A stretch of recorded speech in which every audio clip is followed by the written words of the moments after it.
My play of the day from round 4 of the Biel Grandmaster tournament is the game between Anish Giri and Alexander Motilev.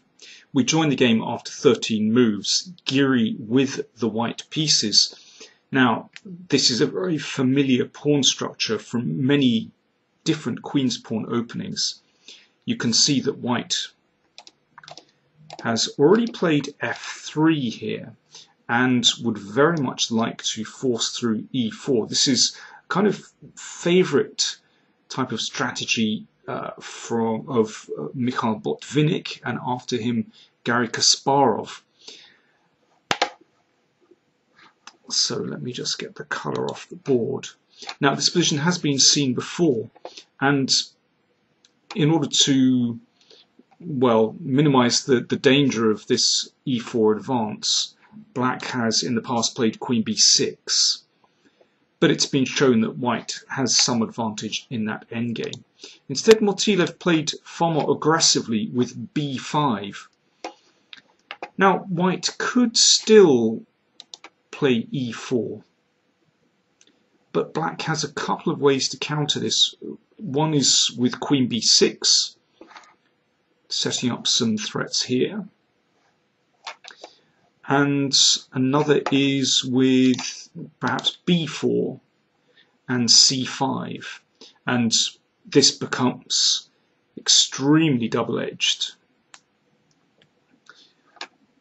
But in any case, Giri was kind of scared off playing e4, and instead, after b5, dropped the knight back to e2. Okay, it's not a bad move, and you know, he had hopes of perhaps getting some pressure on this backward c-pawn, but Motilev dealt with that straight away by playing queen b6, and Giri nudged the king into the corner. Okay, reasonable. And now c5. And, well, this is an excellent idea. Sometimes black might push on the queen side, although the problem with that is that it takes the pressure off white's centre, and then white will push forward with e4. But it's just that there's sufficient pressure on white's centre to discourage white from attacking in the centre. This queen now finds itself not very well placed on b3, so Giri brought it back to d1. And rook e8, excellent move. Obviously, you know, there's potential pressure on e3, although it's solidly protected at the moment. But it's a good move to put the rook on the half-open file. And now Giri changed plans. Okay, it's not going to be possible to push forward with e4, but g4, pushing forward on the king side, is very typical and looks like a good idea. Rook d8, good development from black. And now Giri hesitated. It's probably best to simply push forward on the king side. Now, this is a bold strategy, but probably best from white's viewpoint. The bishop is now looking at the pawn on d5. Sometimes it might be nice to play bishop f3 to look at this knight. Sometimes it might even be possible to push forward with f5 at a later date. You know, maybe this knight can come here. But Giri wasn't sure about this. He felt that his development on the queen side wasn't good enough. But, well, you know, maybe you just have to put up with that and hope that the bishop and the rook are going to come into the game later. But he hesitated. You know, it's perhaps not in his style to go all out for an attack on the king side. So he just felt that he wanted to bring his queenside pieces into play before committing himself to a particular strategy. And now, very good move from Motilev. g5, so stopping white's g-pawn from advancing, and, you know, starting to take some territory on the king side as well. And that means it's going to be hard for white to advance, or more risky to advance on the king side. And, you know, if white doesn't push forward, then this bishop doesn't look very good. So Giri continued on the queen side. Now, black can't just hold his queenside together like this, because white will exchange and then win material like this. So the pawn was pushed forward. Now a5. But black has very nice pieces here. Again, I think, now it's riskier on this occasion, but I think that white should still be going for it on the king side, because you can see perhaps the one disadvantage of black's setup is that the queen is a very long way from the king, which justifies this rash advance f4. So it opens up the bishop, and if black takes the pawn, then suddenly white's pieces rush over to the king side. So now the queen threatens the knight, and if the knight drops back, then although white has given up a pawn, you can see that suddenly he has lots of open lines for his pieces, and as I said, that queen is a long way from defending on the king side. But Geary preferred to play more positionally. He exchanged on d4 and played his knight. Exchanged on c5 and played his knight to this central square d4. But now Motilev plays excellently. You can see that his pieces are very harmoniously set up. So first the knight came in, threatening to come here, which Geary stops, and now you can see his squares have been weakened on the c-file, and now the knight flips around to c6, and there's a lot of pressure here. If the knights are exchanged, then you can see that suddenly the e-pawn is exposed, and that looks very unpleasant for white. Now, it is possible to drop the bishop back to support the knight, but clearly Geary felt that his position was a bit too passive. Instead, he found a remarkable idea. I mean, I thought during the game it looked very odd. Rook c2. Now, if there are exchanges on d4, you can see that the g-pawn would be en prise, and that would free white's pieces. But the drawback of rook c2, of course, is that it leaves this pawn to be taken. This is exactly what happened. And it looked very strange to me. I couldn't see what kind of compensation white had. But Geary played a very quiet follow-up, queen b1. It's a very clever move. The queen is actually looking to perhaps move forward to b2 and then knight f5, and in that way get some pressure on the king side. Sometimes it even manages to move to f5. Sometimes there's the chance to just double on the c-file and perhaps gain some pressure here. But I think another point is that it's actually simply very difficult for black to bring back this knight into the game successfully. Obviously, with the rook attacking the bishop, it's not possible to play knight c6. So incredibly, white seems to have compensation here. Now Motilev brought his bishop out of the fire of the rook on the c-file. These are exchanged, rooks are exchanged, and now knight f5. Now you can see how white's pieces are heading towards the king side, and these pieces are way out of the action. In fact, all of these pieces, they're kind of on the wrong side of the board now. It's incredible how the game has shifted.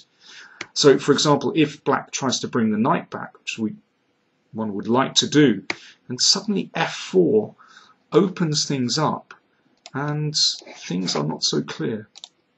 So I think Motilev played a very nice maneuver here. He brought his bishop round back to f8 to cover the g7 square. But okay, Geary is building up as well with his queen on the long diagonal.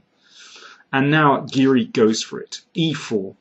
So he's just opening lines as fast as possible.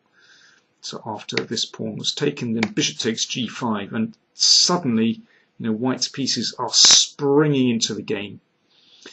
And I should add that at this point, Motilev was running very short of time. But he defends excellently. Queen b5, great move. So this queen was passively placed on b8. Suddenly it's come to b5, hitting the rook on d1. So Geary moved the rook over. And now rook d8. Another excellent move from Motilev. course, if this is taken, then queen f1 is mate. Yes, that's a reminder that white's king is somewhat exposed here. And black's king actually isn't in any danger in this position at the moment. Rook d8, excellent moves. That meant that the rook had to go back to g1. But white has threats here.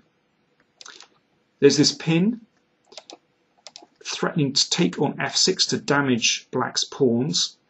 And he's still got this knight stranded way across on the other side of the board.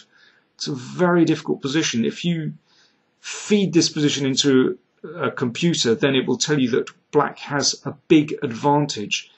But it's only a big advantage if you play a string of accurate moves. And apparently queen d3 is the best move. After this move, it looks very scary for black though, because there's still a pin. But again, my machine tells me that queen here, a very precise move, simply defending the knight, is sufficient for black. And well, it seems to be difficult for white to get things going. But you know, finding these moves when you're very short of time is extremely difficult. Motilev played rook d3, and this incredibly is a big mistake. I mean, it looks excellent to hit the bishop and to hit the pawn, but Giri now finds a very good move. Queen e2, simply pinning the rook to the queen, and black's coordination is now shot through. It's really difficult.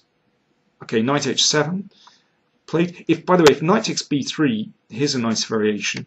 White takes here, plays bishop e4. The rook has to come back to break the pin. Now the queen switches over, and the rook is attacked. And if rook here, then queen h3 hits the knight and also threatens a mate with knight e7 followed by queen h7. Very difficult. So knight h7, but now another great move. Such a tricky move to see. Knight d4. Obviously, there's a pin, the knight can't be taken.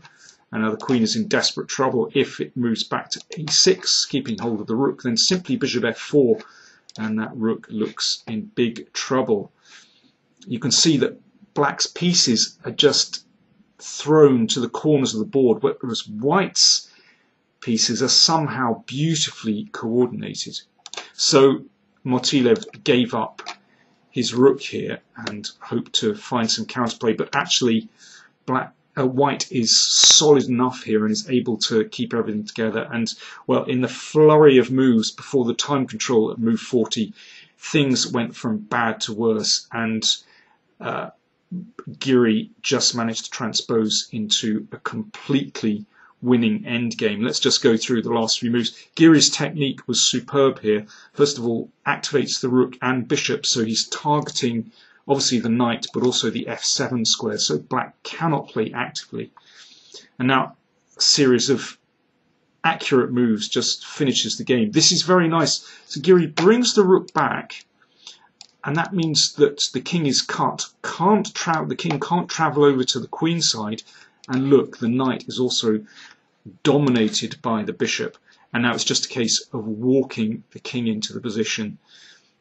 And black has absolutely no defense here. Giri can take his time. Well, there was a little repetition here, but now Giri found the right way. And in this position, Motilev actually resigned. Well, let me just take you through a few more moves. The bishop's attacked, so bishop e5. We can move the king in, and followed by rook c5 and taking the pawn, and that really is all over. Very interesting game, really double-edged. Motilev was doing so well, but really inventive play by Giri to turn the game around, to complicate it, and then Motilev was tripped up. So after 4 rounds, Giri is now back in business. He's, after losing first 2 games, he's won the next 2. He's now on 50%, and he's only half a point behind the leader, Vachier-Lagrave, who has 2.5 points.